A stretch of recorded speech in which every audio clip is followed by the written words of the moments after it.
लोकसभा में गृहमंत्री अमित शाह के द्वारा भीमराव अंबेडकर को लेकर टिप्पणी करने पर बिहार के पूर्व विधानसभा अध्यक्ष व मखदुमपुर विधायक ने की माफी मांगने और इस्तीफा देने की मांग। बिहार के पूर्व विधानसभा अध्यक्ष व राजद नेता उदय नारायण चौधरी और राजद के मखदुमपुर विधायक सतीश दास ने गया शहर के परिसदन भवन में एक प्रेस वार्ता के दौरान क्या कहा, सुनिए। अमित शाह जी जब चर्चा चल रही थी संविधान पर, तो संविधान पर चर्चा चलेगी तो स्वभावतः डॉक्टर भीमराव अंबेडकर का नाम आएगा, क्योंकि मूलतः संविधान निर्माता है डॉक्टर भीमराव अंबेडकर। वीर सावरकर की इसमें कोई भूमिका नहीं है। ये लोग नया नाम वीर सावरकर का दे रहा है। वीर सावरकर तो पैसा मांगे थे, रुपया लेते थे मुखबिरी करने के लिए अंग्रेजों से। उनका चिट्ठी चल रही तो उनका नाम पूछा रहा है। तो इन लोगों ने अंबेडकर साहब का नाम लिया, विपक्ष के लोगों ने तो नसीहत देने का काम किया हमारे गृह मंत्री अमित शाह जी ने कि जितना बार आप अंबेडकर का नाम लेते हो उतना बार अगर राम का नाम लोगे तो एकदम स्वर्ग में पहुंच जाओगे। तो ये आपत्तिजनक टिप्पणी डॉक्टर भीमराव अंबेडकर को अपमानित करने वाली बात किया। इसके विरोध में हमने आप सब लोगों को बताया। और राम का कोई स्थान है क्या? काल्पनिक राम की कहानी लिखी गई है वाल्मीकि जी के द्वारा। राम कहीं कोई है नहीं। राम थे तो नाक से उनका घी निकलता था नेटा के बदले। थूक फेंकते थे, चौहाड़ा किसमें निकलता था, क्या निकलता था? भगवान कैसे हो गए? स्वर्ग किसी ने देखा है क्या? कोई जानता है स्वर्ग के बारे में? लेकिन डॉक्टर भीमराव अंबेडकर ने जो संविधान लिखा उससे समानता के अधिकार से, शिक्षा के अधिकार से ये हमारा संविधान लोगों को जीवन में एक नया जीवन देने का काम किया, गुलामी के जीवन से मुक्ति दिलाने का काम किया। ये है असल स्वर्ग का एहसास कराया, इंसान को इंसान के जैसा जीने का एहसास कराया, अधिकार दिया। ये ना है असल स्वर्ग, जो इंसान और इंसान के नाम पर जो नफरत सिखाया जाता है, केवल हिंदू और मुस्लिम दिखाया जा रहा है। और हमारा संविधान दुनिया का सबसे अच्छा संविधान, जिसमें चेक एंड बैलेंस का भी सिद्धांत है, जिसमें जीवन के एक एक पहलू के बारे में है। तो ये लोग जो भाजपा के लोग हैं, ये तो मनुस्मृति को मानने वाले हैं। उनका संविधान मनुस्मृति है और मेरा संविधान डॉक्टर भीमराव अंबेडकर का लिखा हुआ संविधान है। और उसके बारे में अगर कोई आपत्तिजनक टिप्पणी करता है तो हम लोग उसकी घोर निंदा करते हैं और उससे माफी मांगने की मांग करते हैं कि वो सामूहिक रूप से, सार्वजनिक रूप से माफी मांगे। अगला स्टैंड आपका क्या रहेगा इसको लेकर? क्योंकि जिस तरह से अभी तो किया गया है ऐलान माफी मांगने का। सर, एक सवाल और है कि वन नेशन वन इलेक्शन की बातें, खूब चर्चाएं हो रही हैं, बिल भी पारित हो रहे हैं, क्या लगता है सर? देखिए, आपने दूसरा विषय छेड़ दिया, वन नेशन वन इलेक्शन। ये हमारा संविधान इतना सुंदर संविधान है कि हर एक विषय की एक एक विषयों पर व्याख्या की गई है। चुनाव के बारे में भी है, उसके टेन्योर के बारे में है कि कितने दिनों का होगा, 5 साल का होगा, हर 5 साल पर चुनाव होगा, ये सब उसमें व्याख्या है।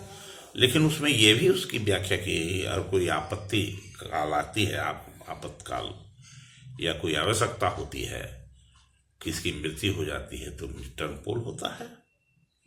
कहीं किसी कारणवश जो भाजपा के लोग खरीद बिक्री करके सरकार को तोड़ रहे हैं, तो कहीं अगर राष्ट्रपति शासन लगाने की बात हो जाएगी तो उसके बाद चुनाव होगा।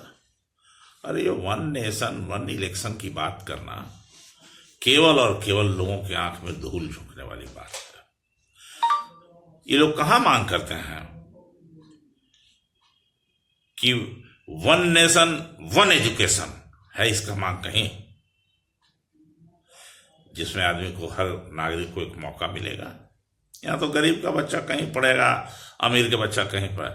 मांग तो होना चाहिए one nation one education, one nation one health facility system. हम गरीब हैं, ये लोक कल्याणकारी राज्य है, तो सरकार की जिम्मेदारी नहीं है हमारी क्या कि हम बीमार पड़े तो उसको हम इलाज कराने सही जगह मिलना चाहिए। तो मांग होना चाहिए one nation one education, one nation one health system facility, ये होना चाहिए। तो ये शुरू करते हैं वन नेशन वन इलेक्शन। क्यों करते हैं? आज तक तो नहीं करा पाए कश्मीर का चुनाव, कितना दिन के बाद हुआ? आज तक यूपी का चुनाव जो एक जगह है जहां हारने की संभावना है, वो चुनाव करा पाए क्या? जहां से अवधेश पासी चुनाव जीते हैं वो विधानसभा क्षेत्र का, नहीं करा पाए। खंड खंड में चुनाव कराएंगे, 5 फेज में, 4 फेज में, अंतिम दिन।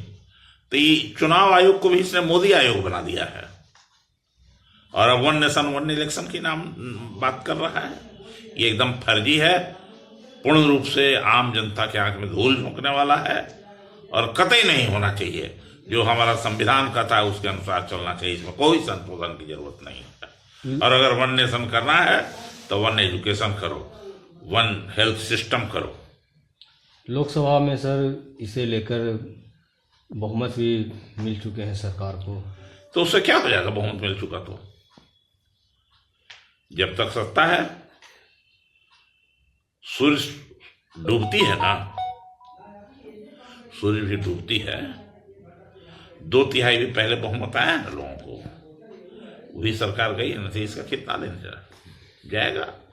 खाली हिंदू मुसलमान करता है, अडानी जपता है, तो अडानी की सरकार चल रही है।